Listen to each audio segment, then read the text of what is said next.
Episode 276। Jason अपने निजी sweet की फर्श से छत तक की खिड़कियों के पास खड़ा था। उसकी छवि नीचे फैले शहर के सामने उभरी हुई थी। नई दिल्ली की रात की शांत गुनगुनाहट धीमी सी गूंज रही थी, लेकिन सूट के अंदर बस उसके गिलास में घूमती शराब की हल्की सी आवाज सुनाई दे रही थी। उसने गिलास को अपने होठों तक उठाया और उसका स्वाद लेते हुए अपनी ठंडी आंखों से नीचे की दुनिया का जायजा लिया। इस ऊंचाई से सब कुछ छोटा और महत्वहीन लग रहा था, जो सत्ता के प्रभाव की याद दिलाता था। उसके अंदर एक शक्ति का एहसास उमड़ पड़ा। इस नज़र से दुनिया उसे खेल का मैदान लग रही थी। आज से, उसने संतोष से भरी आवाज में खुद से कहा, मैं महाजन परिवार का एकमात्र मालिक बन जाऊंगा। लेकिन उसके विचार भटक रहे थे, जैसा कि अक्सर होता था। जैसे ही उसके अतीत की यादें ताज़ा हुईं, शीशे पर उसकी पकड़ थोड़ी मजबूत हो गई। बचपन में जेसन हमेशा से ही अपने आसपास के लोगों की तुलना में ज्यादा चौकस और समझदार रहा था। अपने माता पिता के लगातार प्रयासों, उनके द्वारा दिए गए ध्यान और देखभाल के बावजूद उसे हमेशा कुछ न कुछ गड़बड़ महसूस होता रहता था। वे उससे सच्चा प्यार नहीं करते थे, ये बात उसे पहले से ही पता थी। उसने इसे उनके हर हाव भाव में, हर उस नज़र में महसूस किया था जब उन्हें लगता था कि वह नहीं देख रहा है। यह नफरत नहीं थी, बल्कि उनके बीच एक दीवार थी। वह इसे महसूस कर सकता था। यह अनकहा अलगाव उसे परेशान कर रहा था, उनकी लाख कोशिशों के बावजूद उसे अलग थलग कर रहा था।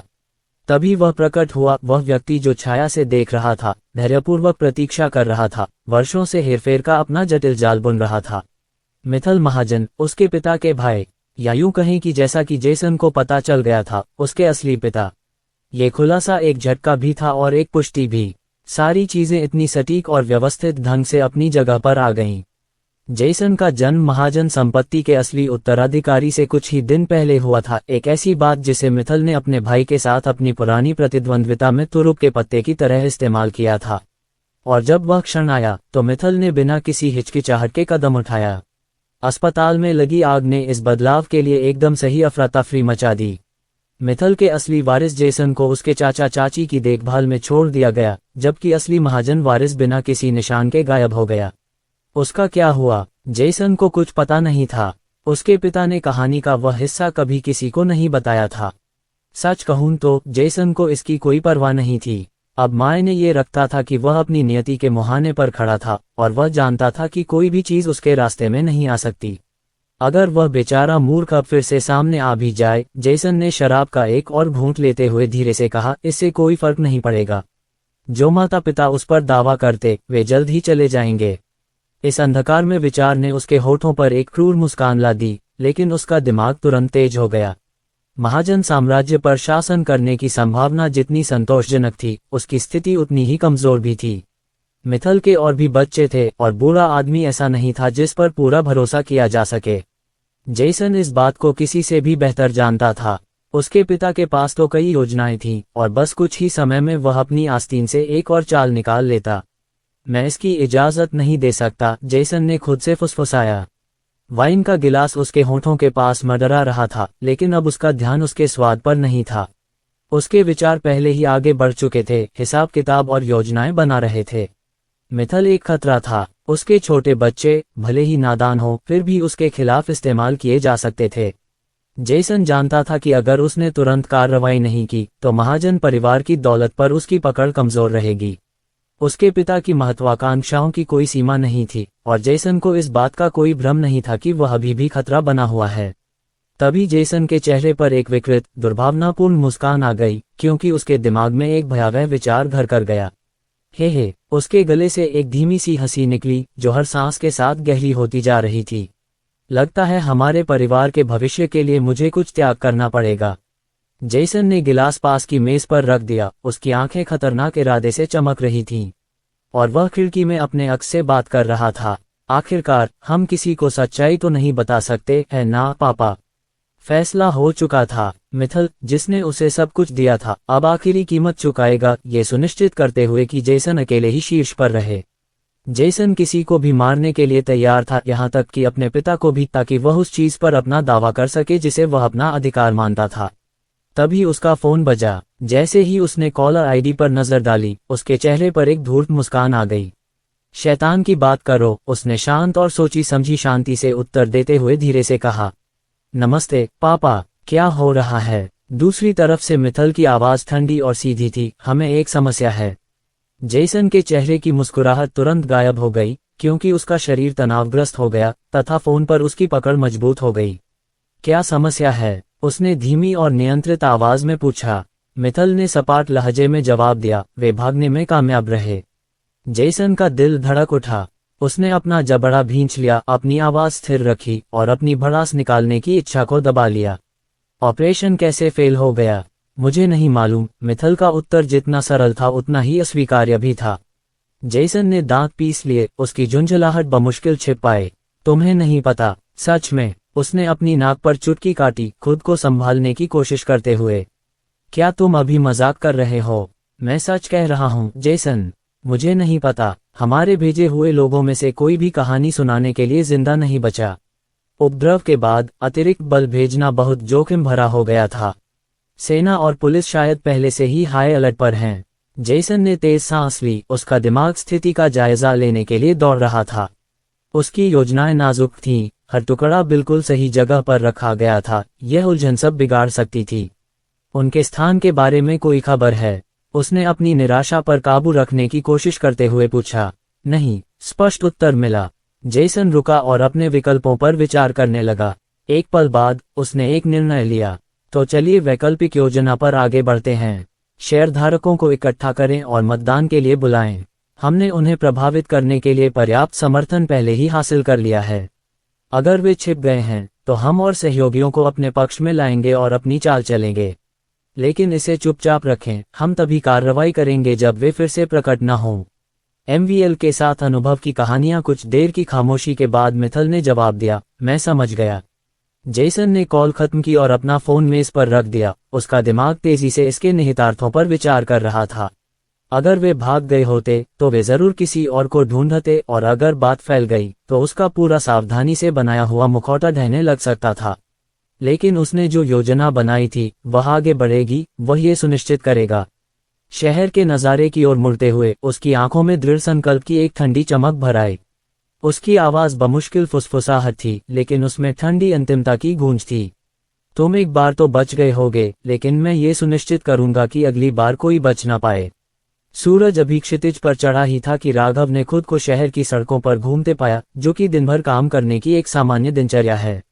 यह कोई आकर्षक काम नहीं था। ऐसे लोगों को खाना पहुंचाना जो खाना बनाने में बहुत व्यस्त थे या बाहर निकलने में बहुत आलसी थे, लेकिन इससे बिलों का भुगतान हो जाता था। आज का दिन भी किसी और दिन से अलग नहीं लगा, जब तक कि वह शहर के चहल पहल भरे केंद्र के पास नहीं पहुंच गया, जहां उसकी नज़र किसी चीज पर पड़ी। नई दुनियाओं की खोज करें। वह जिस रास्ते से जाता था वह बंद था। ग्रैंड ब्लू होटल की ओर जाने वाले रास्ते पर सुरक्षाकर्मी तैनात थे और सड़कों पर ऊंचे ऊंचे अवरोधक लगे हुए थे। उत्सुकतावश राघव ने गाड़ी किनारे लगाए, अपना हेलमेट उतारा और बैरिकेड्स के चारों ओर जमा भीड़ की ओर देखा। क्या हो रहा है? उसने पास खड़े व्यक्ति से पूछा, जो एक युवा लड़का था और उसके कंधे पर कैमरा लटका हुआ था। फिल्म की शूटिंग है, जवाब आया। लगता है बहुत बड़ी शूटिंग है। सुना है कुछ एक्शन स्टार्स यहाँ आए हैं। राघव ने भौहें उठाईं, उसकी दिलचस्पी बढ़ गई। मैं समझ गया। उन्हें हैरानी हुई कि किस तरह की एक्शन फिल्म के लिए इतनी सुरक्षा जरूरी है। ग्रैंड ब्लू होटल चमचमाती विलासिता की पृष्ठभूमि जैसा भव्य था, जिसकी ऊंची खिड़कियां सुबह के सूरज की रोशनी बिखेर रही थीं।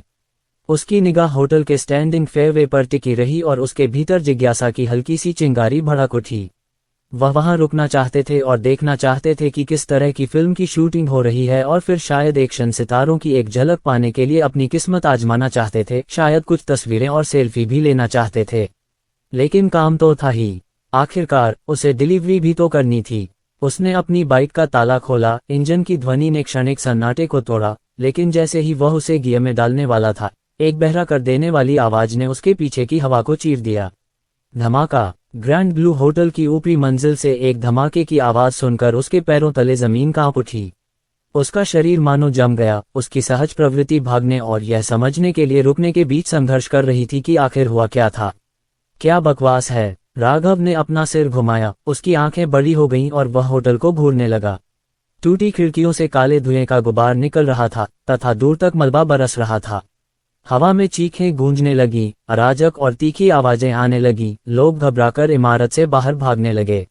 वह क्या था? क्या तुमने देखा? एक महिला की बेचैन आवाज उस अफरा-तफरी में गूंजी, उसका हाथ आसमान की ओर इशारा कर रहा था। आसमान से कुछ गिरा। क्या आप सचमुच गंभीर हैं? पास खड़े एक आदमी ने जवाब दिया, उसके चेहरे पर अविश्वास साफ झलक रहा था। बिल्कुल, कुछ आकाश से सीधा आया और इमारत से टकराया। मैंने उसे देखा। जैसे जैसे और लोग उस उन्मत्त बातचीत में शामिल होते गए, राघव को अपने दिल की धड़कनें तेज होती महसूस हुईं। क्या यह मिसाइल थी? एक और आवाज ने घबराकर पूछा। भीड़ में एक खौफनाक सन्नाटा छा गया और उसी क्षण राघव को स्थिति की गंभीरता का एहसास हुआ। उसके आसपास के सभी लोग एक ही भयानक विचार सोच रहे थे। एक मिसाइल, दिन के उजाले में। क्या ये किसी बड़े हमले की शुरुआत थी? राघव की रीढ़ में सिहरन दौड़ गई और उसके दिल में एक अजीब सी दहशत फैल गई। मिसाइल? क्या वाकई कोई हमला हुआ था? क्या ये युद्ध की घोषणा थी या कुछ और? हवा में तनाव गहराता जा रहा था। आसपास के सभी लोगों की आंखों में डर साफ झलक रहा था। जैसे ही आपातकालीन गाड़ियां घटनास्थल की ओर तेजी से बढ़ रही थीं, दूर से सायरन बजने लगे। जब बाकी लोग छिपने की कोशिश कर रहे थे, राघव को अपने अंदर कुछ हलचल महसूस हुई, एक ऐसी सहज प्रवृत्ति जिसे वह अनदेखा नहीं कर सकता था। डर की बजाय उसकी रगों में एक अजीब सा रोमांच दौड़ रहा था। उसने सोचा, बस यही है। वह एक अतिरिक्त काम भी करते थे जिसमें वह अपने डिलीवरी अनुभवों के वीडियो शूट करते थे तथा यूट्यूब पर अपने रोजमर्रा के जीवन के संघर्षों और विचित्रताओं को उजागर करते थे। उनके चारों ओर फैली अराजकता ऐसी विषय वस्तु थी जो उनके चैनल की लोकप्रियता में भारी वृद्धि कर सकती थी। राघव ने अपना स्मार्टफोन निकाला और उसे धुआं उगलती इमारत की ओर घुमाया। कैमरे में दहशत, धुआं और ऊपर टूटी खिड़कियां कैद हो गईं। उसने पूरा दृश्य बताया, उसकी आवाज उत्तेजना से कांप रही थी। दोस्तों, आपको यकीन नहीं होगा कि अभी क्या हुआ। ग्रैंड ब्लू होटल में धमाका हुआ है और लोग कह रहे हैं कि आसमान से कुछ गिरा है। उसने हाँफते हुए कहा और कैमरे को अफरा तफरी वाले माहौल पर घुमाते हुए कहा। धुएं पर ध्यान दीजिए, पूरी ऊपरी मंजिल उड़कर बिखर गई है। बोलते हुए उसने आसमान में उठते धुएं के काले गुबार को देखकर आंखें सिकोड़ लीं। घने बादल से कुछ निकलता और तेजी से आसमान की ओर बढ़ता देख उसकी आंखें चौड़ी हो गईं। उसके फोन के कैमरे में वह दृश्य मुश्किल से कैद हो पाया। वो क्या था? उसने अपना फोन पल भर के लिए नीचे रखते हुए खुद से बुदबुदाया। क्या किसी और ने देखा? मिसाइल? पास में खड़े किसी व्यक्ति ने हौंफते हुए कहा, लेकिन राघव ने अपना सिर हिला दिया। नहीं नहीं, वो मिसाइल नहीं थी, उसने फुसफुसाते हुए कहा। जो भी थी, वो एक साधारण मिसाइल के लिए बहुत तेज और बहुत चिकनी थी। उसका दिल तेजी से धड़क रहा था और उसकी उंगलियां और तस्वीरें लेने के लिए मचल रही थीं। लेकिन जैसे ही वह उस वस्तु का पीछा करने के लिए तैयार हुआ, भीड़ के ऊपर से एक आवाज गूंजी जिसने शोर को चीर दिया। आप क्या कर रहे हो? राघव ने अपना सिर घुमाया और देखा कि सुरक्षा वर्दी पहने कुछ लोग उसकी ओर दौड़ रहे हैं। उनमें से एक के चेहरे पर गुस्सा है। अरे, रिकॉर्डिंग बंद करो, ये प्रतिबंधित क्षेत्र है। वह आदमी तेजी से पास आते हुए चिल्लाया। राघव ने नतीजों का इंतजार नहीं किया। उसे पता था कि कब भागना है। अपना फोन जेब में रखकर वह बाइक पर सवार हुआ और इंजन तेज कर दिया। उस आदमी ने पीछे से कुछ चिल्लाया, लेकिन राघव ने बाकी आवाजें सुनने के लिए रुका नहीं। उसने गैस घुमाए और सड़क पर तेजी से दौड़ा, बिखरे हुए पैदल यात्रियों के बीच से गुजरता हुआ, जबकि उसके पीछे अफरा तफरी जारी थी। वह तेजी से भागा, उसका दिल धड़क रहा था। धुआं उगलते होटल की ओर देखते ही उसकी एड्रेनालाइन का जोश बढ़ गया। आकाश में गायब हुई वह अजीब सी चीज उसके दिमाग में बस गई थी। आखिर वो क्या था? उसने फिर बुदबुदाया, इस बार विस्मय और उलझन के मिले जुले भाव के साथ। जो भी था, वो उससे कहीं बढ़कर था जो उसने पहले कभी नहीं देखा था। मुझे इसे जल्दी से अपलोड करना होगा। यह मेरा एकमात्र मौका है। अपना मन बनाते हुए वह सीधे घर चले गए, यहाँ तक कि डिलीवरी को भी एक तरफ रख दिया और तुरंत फुटेज को संपादित करना शुरू कर दिया। क्या? वह हैरानी से हौंफने लगा। जब उसने स्पष्ट दृश्य प्राप्त करने के लिए वीडियो को जूम और धीमा किया तो उसने एक चिकनी रोबोट जैसी चीज को उभरते हुए देखा। यही है, लोग इस पर पागल हो जाएंगे। वह चिल्लाया, अपने अच्छे भविष्य के बारे में सपने देख रहा था, लेकिन उसे क्या पता था कि यह जल्द ही बड़ी अंतर्धाराएं शुरू करने वाला था। एक समय आम लोगों द्वारा इस्तेमाल की जाने वाली सड़क अब युद्ध क्षेत्र में बदल गई है। राजमार्ग पर वाहनों के जले हुए अवशेष बिखरे पड़े थे, जबकि आसमान में काला धुआं छा रहा था। से विशेष सामग्री का आनंद ले टूटे हुए कांच और मलबा डामर पर बिखरे पड़े थे, जो जले हुए काफिले के सुलगते अवशेषों के साथ मिल गए थे। हवा में बारूद और जले हुए रबर की गंध फैली हुई थी। आसपास के पेड़ और झाड़ियां झुलसी हुई थीं, मुनी हुई धातु और टायरों के जले हुए टुकड़े पूरे इलाके में बिखरे पड़े थे। इस अफरा तफरी ने एक समय की शांत शुरुआती शाम को भंग कर दिया था। कुछ दूरी पर दर्शकों की एक छोटी सी भीड़ जमा हो गई थी, जो आपस में घबराहट में बड़बड़ा रही थी और अविश्वास से मलबे की ओर इशारा कर रही थी। अचानक हुए हमले का खौफ उनके ज़हन में ताज़ा था और कई लोग अभी भी सहमे हुए लग रहे थे। उनकी नज़रें उस जगह पर टिकी थीं जहां कभी दूर काफिला खड़ा था। कुछ लोग अपने फ़ोन पकड़े हुए थे और अपने प्रियजनों को घबराहट में बता रहे थे कि उन्होंने क्या देखा था, जबकि कुछ लोग स्तब्ध होकर चुपचाप खड़े थे। दूर से सायरन की आवाज़ें गूंज रही थीं और जैसे जैसे पुलिस की गाड़ियां, पैरामेडिक्स और उच्च पदस्थ अधिकारी घटनास्थल के पास पहुंच रहे थे, उनकी नीली और लाल बत्तियां धुएं के धुंधलेपन को रोशन कर रही थीं। सबसे पहले बचाव दल तेजी से आगे बढ़े, तबाही का जायजा लिया और मलबे में जीवित बचे लोगों की तलाश की। जैसे ही पुलिस ने क्षेत्र को सुरक्षित किया, कई पत्रकार वहां पहुंच गए और उन्होंने अपने कैमरे चलाकर इस भयावह दृश्य को कैद कर लिया। एक रिपोर्टर, जो एक लंबा चौड़ा आदमी था और जिसका सूट उधड़ा हुआ था, हाथ में माइक्रोफोन लिए जल्दी से आगे बढ़ा। उसके चेहरे पर चिंता और दृढ़ संकल्प का मिला जुला भाव था। जैसे ही उसकी नज़र घटनास्थल पर निगरानी कर रहे एक पुलिस अधिकारी पर पड़ी, वह तुरंत बयान देने के लिए अंदर चला गया। आखिर यहाँ क्या हुआ? रिपोर्टर ने आती गाड़ियों के शोर से ऊपर उठकर पूछा। क्या ये कोई आतंकवादी हमला था या कुछ और? क्या लोगों को सीधे निशाना बनाया गया था? तीखे नैन नक्श और अपने वरिष्ठ पद का प्रतीक बैज लिए अनुभवी अधिकारी ने बोलने से पहले रिपोर्टर को एक स्थिर नज़र से देखा। उसकी आवाज़ शांत थी, लेकिन उसमें अधिकार का स्पष्ट भाव था। हम अभी भी इस बात की कड़ियां जोड़ रहे हैं कि असल में क्या हुआ था, उन्होंने विनाश पर अपनी नज़रें गड़ाते हुए कहा। लेकिन जहां तक हम बता सकते हैं, यह कोई अचानक हुआ आतंकवादी हमला नहीं था। इस काफिले को खास तौर पर निशाना बनाया गया था। हमारे पास सबूत हैं जो बताते हैं कि यह एक हत्या का प्रयास था। रिपोर्टर की आंखें थोड़ी चौड़ी हो गईं, उसका माइक्रोफोन एक पल के लिए धीमा पड़ गया, फिर उसने खुद को संभाला। हत्या किस पर? अधिकारी रुका और जवाब देने से पहले अपने साथियों से नजरें मिलाईं। ये जानकारी अभी गोपनीय है। मैं आपको बस इतना बता सकता हूं कि हमलावर भारी हथियारों से लैस थे और पूरी तैयारी के साथ थे। उनके पास सैन्य स्तर के हथियार थे, आरपीजी, असॉल्ट राइफलें, और उन्हें ठीक पता था कि कब और कहां हमला करना है। रिपोर्टर ने सिर हिलाया और गुस्से में अपनी नोटबुक में कुछ लिखते हुए बोला, क्या काफिले की तरफ से कोई हताहत हुआ? इतनी भारी गोलाबारी के बीच उन्होंने अपना बचाव कैसे किया? एक दूसरे अधिकारी, जो युवा थे और इस दृश्य से स्पष्ट रूप से घबराए हुए थे, ने कहा, काफिले में कोई हताहत नहीं हुआ। हमारा मानना है कि वे उन्नत तकनीक से लैस थे, संभवतः उच्च स्तरीय सुरक्षा बल। लेकिन जिन लोगों या हथियारों ने यहां हमला किया था, उनके साथ इतनी क्रूरता से निपटा गया कि उनका कोई अवशेष भी नहीं बचा। फिर उसने आतंकवादियों की गाड़ियों के बिखरे हुए अवशेषों की ओर इशारा किया।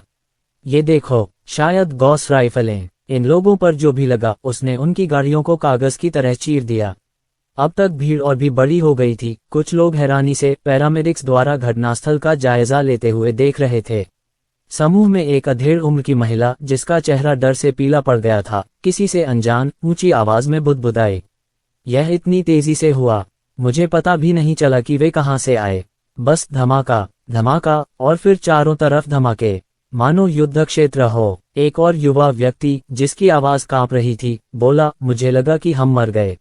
मैं गाड़ी चला रहा था जब मैंने गोलियों की आवाज सुनी। मुझे यकीन नहीं हुआ। 1 मिनट, सड़क साफ थी। अगले ही पल अफरा तफरी मच गई। मीडिया को संबोधित करते हुए वरिष्ठ अधिकारी आगे आए और स्थिति को यथासंभव शांत किया। कृपया सभी लोग, आपकी सुरक्षा के लिए हमें क्षेत्र खाली करना होगा। स्थिति नियंत्रण में है, लेकिन हम अभी भी जांच कर रहे हैं। रिपोर्टर ने अधिकारी की ओर मुड़कर पूछा, जिम्मेदार लोगों का क्या? क्या आपको कोई सुराग मिला है कि यह सब किसने रचा? हमने इस घटना के सिलसिले में कुछ संदिग्धों को पहले ही हिरासत में ले लिया है। अधिकारी ने पास में ही सादे कपड़ों में मौजूद कुछ पुलिस अधिकारियों की ओर इशारा करते हुए जवाब दिया, जो टैबलेट स्क्रीन की जांच कर रहे थे। हम कुछ संचार संकेतों को ट्रैक करने में कामयाब रहे हैं, लेकिन अभी कोई निश्चित निष्कर्ष निकालना जल्दबाजी होगी। रिपोर्टर ने अपनी भौहें सिकोड़ते हुए सवाल जारी रखा, क्या ये कोई संगठित हमला था? क्या कोई खास व्यक्ति था जिसके पीछे वे थे? अधिकारी के होंठ कस गए। फिर से, मैं इस समय ज्यादा कुछ नहीं बता सकता, लेकिन मैं आपको बता सकता हूं कि यह एक बेहद योजनाबद्ध और रणनीतिक हमला था। हम इसे काफी गोपनीयता से कर रहे हैं, इसलिए अभी कुछ भी नहीं बता सकते। अमित शर्मा अपनी मेज पर बैठे थे। उनकी उंगलियां पॉलिश की हुई लकड़ी की सतह पर बेसब्री से टैप कर रही थीं। उनकी भौहें सिकुड़ी हुई थीं और उनका हाथ उनकी नाक के पुल को पकड़े हुए था, जिससे उनकी हताशा बढ़ती जा रही थी। ये बेवकूफ एक हत्यारे को भी ठीक से नहीं संभाल सकते, उसने अपनी झुंझलाहट को मुश्किल से छिपाते हुए बुदबुदाया। अगर उन्हें पता चल गया कि इस सब के पीछे मित्तल का हाथ है और फिर वे इसका पता मुझ तक लगाएं। नहीं, मुझे इसे रोकना होगा इससे पहले कि यह बेकाबू हो जाए। वह अपनी कुर्सी पर पीछे झुक गया और जल्दी से सोचने लगा। मुझे मीडिया का ध्यान भटकाना है। मैं अचानक दफ्तर का दरवाजा खुला और उसका एक एजेंट अंदर आया, जो कांप रहा था। सर, ये देखिए, ये तो बहुत डरावना है। अमित बीच में ही टोककर चिढ़ गया। तीखे स्वर में उसने पूछा, अब क्या? समझाने के बजाय एजेंट ने अमित को एक टैबलेट थमा दिया। उसका हाथ अभी भी कांप रहा था। अमित ने उसे पकड़ लिया। उसकी आंखें ठंडी पड़ रही थीं। लेकिन जैसे ही उसने स्क्रीन पर वीडियो देखा, उसके हाव भाव बदल गए। उसकी आंखें चौड़ी हो गईं और उसकी निराशा की जगह सदमे ने ले ली। यह क्या है? चीज, उसने वीडियो को घूरते हुए फुसफुसाया। कई वर्षों में पहली बार अमित शर्मा को अपने अंदर एक गहरा, बेचैन कर देने वाला डर महसूस हुआ। उसकी आंखों के सामने कुछ ऐसा था जिसके बारे में उसने कभी सोचा भी नहीं था कि यह संभव है। ग्रैंड ब्लू होटल में कल रात एक चौंकाने वाली त्रासदी घटी, जिसने एक हाई प्रोफाइल कार्यक्रम को अराजकता और भ्रम में बदल दिया। नेवी ब्लू सूट पहने एक पुरुष रिपोर्टर ने ग्रैंड ब्लू होटल में धुआंधार बमबारी के दृश्य का विस्तृत विवरण दिया। प्रतिष्ठित ग्रैंड ब्लू होटल उस समय दहशत का माहौल बन गया जब एक तेज असर वाले जहरीले पदार्थ ने कई हाई प्रोफाइल मेहमानों को बेहोश कर दिया और कुछ अब गंभीर रूप से बीमार हैं। मेडिकल टीमें इस्तेमाल किए गए पदार्थ की सही पहचान करने में संघर्ष कर रही हैं, और अधिकारी किसी भी संदिग्ध या संभावित मकसद का खुलासा नहीं कर रहे हैं, जिससे जनता जवाब जानने के लिए संघर्ष कर रही है। उनके बाद एक महिला एंकर ने नेतृत्व संभाला। अफवाहों के बावजूद अधिकारियों ने अभी तक किसी का नाम उजागर नहीं किया है। फिर भी अजीब प्रत्यक्षदर्शी रिपोर्टें सामने आई हैं, जिनमें दावा किया गया है कि हमले के दौरान होटल के ऊपर कुछ उड़ता हुआ देखा गया था। एक ऐसा विवरण जिसे अधिकारियों ने उस समय की अराजकता का हिस्सा बताकर खारिज कर दिया। रहस्य को और बढ़ाते हुए एक वीडियो तुरंत ऑनलाइन सामने आया, जिसमें एक मानव सदृश रोबोट हमले के दौरान होटल में गोलीबारी करता हुआ दिखाई दे रहा था। कुछ ही घंटों में इस वीडियो को लाखों बार देखा गया, जिससे ऑनलाइन हंगामा मच गया। हालांकि इस क्लिप को जल्द ही हटा दिया गया और एक अनुवर्ती वीडियो में दावा किया गया कि यह केवल एक कृत्रिम बुद्धिमत्ता AI द्वारा उत्पन्न एक धोखा था, जिसे भय पैदा करने के लिए डिजाइन किया गया था। सरकारी अधिकारियों ने लोगों से आग्रह किया है कि वे इस तरह की झूठी खबरों पर ध्यान न दें, जिनका इस्तेमाल अफवाह फैलाने के लिए किया जाता है। कॉपीराइट स्ट्राइक के कारण इसे भ्रामक करार देते हुए वीडियो को गायब कर दिया गया, जिससे जनता इस बात पर विभाजित हो गई कि क्या ये वास्तविक लीक था या एक विस्तृत धोखा था। इसके बाद पुरुष पत्रकार ने कई प्रसिद्ध हस्तियों को ले जाकर उनका इलाज करते हुए वीडियो चलाया, जिसमें उनकी जान खतरे में दिख रही थी। अधिकारी जांच जारी रखे हुए हैं, हालांकि कई सवाल अभी भी अनुत्तरित हैं। ग्रैंड ब्लू होटल हमले के पीछे की पूरी कहानी अभी भी गुप्त है, जिससे कई सवाल अनुत्तरित हैं, लेकिन जैसे ही और अपडेट उपलब्ध होंगे, हम आपको सूचित करेंगे। ये दुखद समाचार पूरे देश में गूंज उठा, क्योंकि प्रत्येक समाचार एंकर ने ग्रैंड ब्लू होटल में कल रात हुए हमले से उत्पन्न अराजकता का गंभीरतापूर्वक वर्णन किया। हाई प्रोफाइल मेहमान एक शक्तिशाली अज्ञात विष के शिकार होकर बेहोश हो गए थे, जबकि अधिकारी संदिग्धों या उनके कारणों के बारे में चुप्पी साधे हुए थे। अफवाहों के बावजूद पॉल जैसे लोगों या किसी रहस्यमयी तकनीक का आधिकारिक तौर पर कोई जिक्र नहीं किया गया। प्रसारण धीमा हो गया, जिससे दर्शकों के मन में रात की घटनाओं के बारे में एक अजीब रहस्य की भावना रह गई। क्या तुम्हें यहाँ कुछ गड़बड़ नहीं लग रही? उन्होंने पॉल या अन्य लोगों की संलिप्तता के बारे में बात नहीं की। वे मेरे लापता होने के बारे में भी बात नहीं कर रहे हैं। आपके सूट और चमत्कारी कारनामे का भी कोई जिक्र नहीं है, सूरी ने झुंझलाहट भरे भाव से कहा। ऐसा इसलिए है क्योंकि सरकार पहले से ही इस पर काम कर रही है। चूंकि उन्होंने हमारी क्षमता और संभावनाओं को देख लिया है, इसलिए वे इसे प्रसारित करके और पूरी दुनिया में फैलाकर खुद को मूर्ख नहीं दिखाएंगे। मुझे डर है कि वे पहले से ही मुझे ये चीज सौंपने या तकनीक साझा करने के लिए मजबूर करने की योजना बना रहे हैं, या इससे भी बदतर। इसके अलावा आप पहले से ही अनुमान लगा सकते हैं कि सभी मशहूर हस्तियों को नीचे गिराना आप पर दोष मरने का एक तरीका था, यदि आप भागने में सफल रहे। उसके पीछे एक ठंडी, कर्कश आवाज गूंज रही थी, साथ ही उसकी गर्दन पर गर्म सांसें गुजर रही थीं, जो उसे गुदगुदा रही थीं। लेकिन तुम्हारी शक्ल ने उन्हें परेशान कर दिया। वैसे तुमने पॉल को मारा क्यों नहीं? जिस नज़र से तुम उसे देख रही थी, मुझे लगा था कि तुम उसकी कुछ हड्डियां तो तोड़ ही दोगी, सूरी ने उत्सुकता से पूछा। मैं बहुत गुस्से में था, अमन ने भारी आवाज में कहा। मुझे डर था कि अगर मैं उसके पीछे गया होता तो खुद को रोकना शायद नामुमकिन होता। मैं समझ गया, लेकिन अपनी शर्मिंदगी को छुपाने की कोशिश करते हुए सूरी ने पीछे मुड़कर पूछा, आप मुझे कब तक ऐसे ही पकड़े रखेंगे? तुमने क्या कहा? अमन ने अनभिज्ञता प्रकट की। सूरी पलटी, उसके गाल लाल हो गए थे और वो खुद को संभाले रखने की कोशिश कर रही थी। मैंने पूछा था, तुम मुझे कब तक ऐसे ही पकड़े रहोगी? अमन के होंठों के कोनों पर एक खतरनाक सी खूबसूरत मुस्कान आ गई, उसकी निगाहें अटल थीं। मैं तुम्हें हमेशा के लिए थामे रह सकता हूँ, उसने बुदबुदाया, उसका चेहरा उसकी गर्दन में समा गया। तुम्हारी मीठी खुशबू के साथ मुझे नहीं लगता कि मैं तुम्हें कभी छोड़ पाऊंगा। उसे अपने चरित्र से हटकर एक बिगड़े लड़के की तरह, जो किसी खूबसूरत लड़की को जाने देने को तैयार नहीं, अभिनय करना मजेदार लगा। सालों से अमन हमेशा औरतों से एक सम्मानजनक दूरी बनाए रखता था और सूरी के साथ भी उनका रिश्ता धीरे धीरे पनप रहा था और वह अपनी भावनाओं पर काबू रखता था। लेकिन जब उसे एहसास हुआ कि वह खतरे में है तो उसका सारा नियंत्रण टूट गया। उसे घुटता हुआ देखकर उसे जो गुस्सा आया था, उसने उसके हमलावरों को चीर फाड़ देने का मन किया। अपनी आंखों में शरारत भरी चमक के साथ अमन फुसफुसाया, तुमने मार्शल आर्ट का अभ्यास किया है और तुम बहुत मजबूत हो, लेकिन तुम्हारा शरीर बहुत कोमल है, बहुत स्त्रीयोचित है। सूरी के गाल लाल हो गए और उसने घबराकर दूसरी तरफ देखा। अमन पहले कभी ऐसा नहीं हुआ था। हाल ही में जब भी मौका मिलता वह उसे अपने पास रखता, मानो उसे डर हो कि कहीं वह फिसल न जाए। और सच कहें तो सूरी को यह बहुत पसंद आया। गले लगने और दुलारने का यह एहसास मानो किसी कहानी की किताब जैसा हो। उसने हमेशा किसी ऐसे व्यक्ति को पाने का सपना देखा था जो उसे अमन की तरह ऐसे देखे मानो वह तारों से बनी हो। उसकी बाहों में उसे एक ऐसी गर्माहट, एक ऐसी शांति का एहसास हुआ जो उसने पहले कभी महसूस नहीं की थी। जिस तरह अमन ने उसे थामा, जिस तरह उसके शब्दों ने उसे उस गर्मजोशी से जकड़ा जिसकी उसे चाहत तो थी पर कभी उम्मीद नहीं थी, उसने उसे बेपर्दा और असुरक्षित महसूस कराया। फिर भी पहली बार उसे ऐसा महसूस करने में कोई आपत्ति नहीं थी। वह यही एहसास, यही निकटता चाहती थी। जिस डर और खतरे का उन्होंने सामना किया, उसने इन पलों को और भी अनमोल बना दिया। हर एक पल एक दुर्लभ उपहार था जिसके बारे में उसने कभी सोचा भी नहीं था। मत से विशेष सामग्री का आनंद ले सूरी ने आंखें बंद कर लीं, ठंडी रात की हवा में सांस लेते हुए, खुद को याद दिलाते हुए कि वह उसकी बाहों में कितनी सुरक्षित थी। उसके होठों पर एक हल्की सी मुस्कान तैर गई। वह हमेशा से ही मजबूत, आत्मविश्वासी और अपने आप में अडिग रही थी, लेकिन अमन की मौजूदगी में उसे कुछ और गहरा मिला, उस ताकत को बांटने की, खुद से बढ़कर होने की चाहत। ये डरावना तो था पर रोमांचकारी भी। अमन ने उसे अपनी गिरफ्त में ले लिया और सोचते हुए बुदबुदाया, सूरी, आगे बढ़ने से पहले मुझे तुम्हारे माता पिता के बारे में जानना चाहिए। क्या तुम्हें लगता है कि तुम्हारे पिता मान जाएंगे? सूरी ने तिरस्कार से भरी आवाज में उपहास किया, क्या तुम्हें सच में लगता है कि उसकी राय मायने रखती है?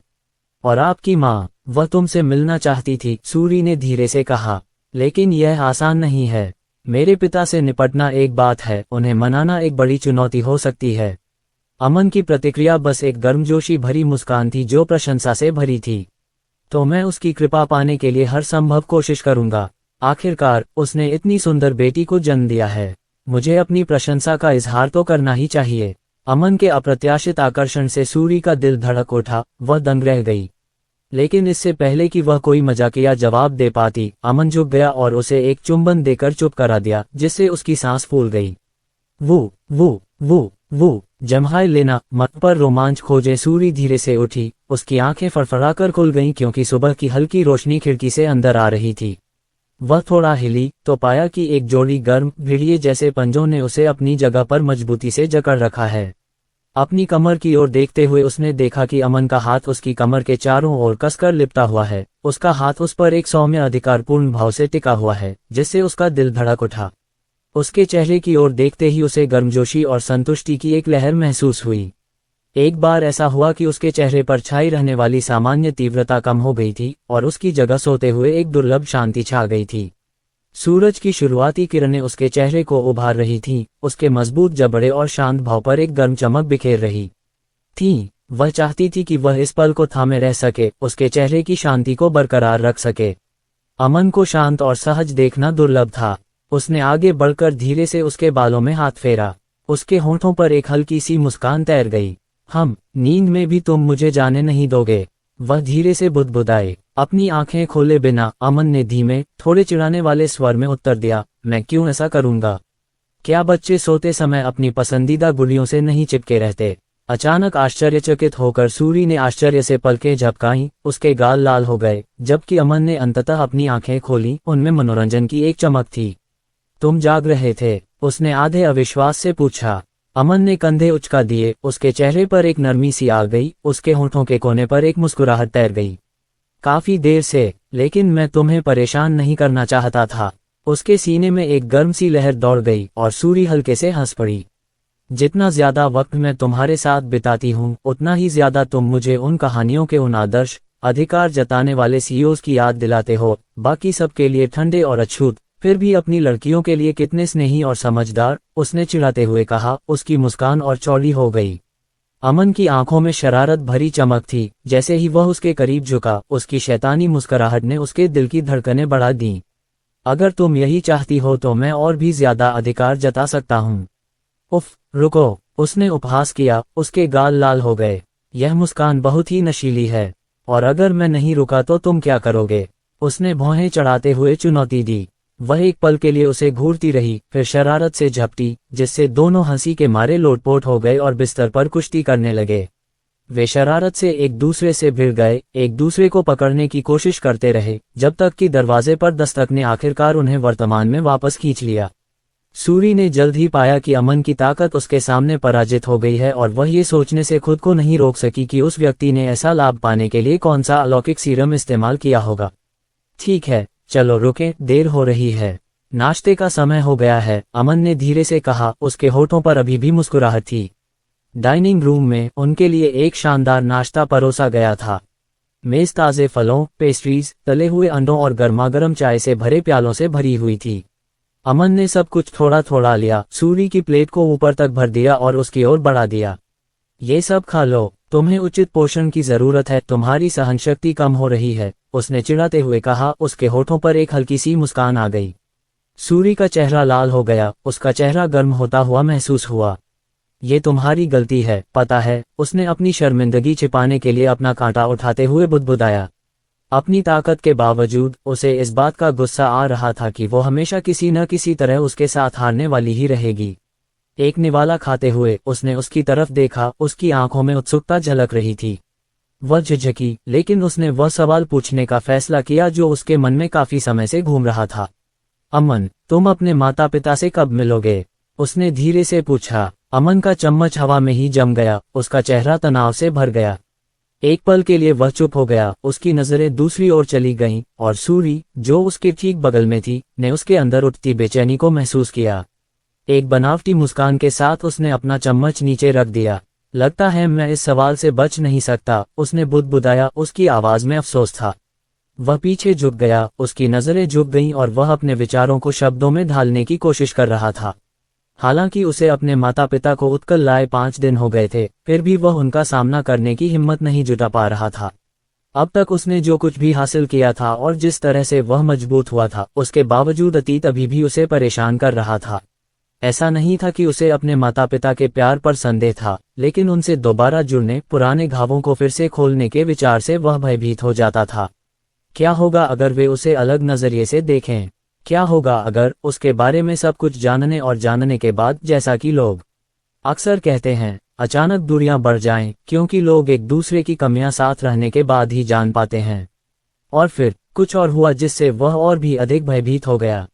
वह उनके अतीत के बारे में चिंतित थे, और यह भी कि आज वे जिस स्थिति में हैं, वहां पहुंचने के लिए उन्होंने क्या किया होगा।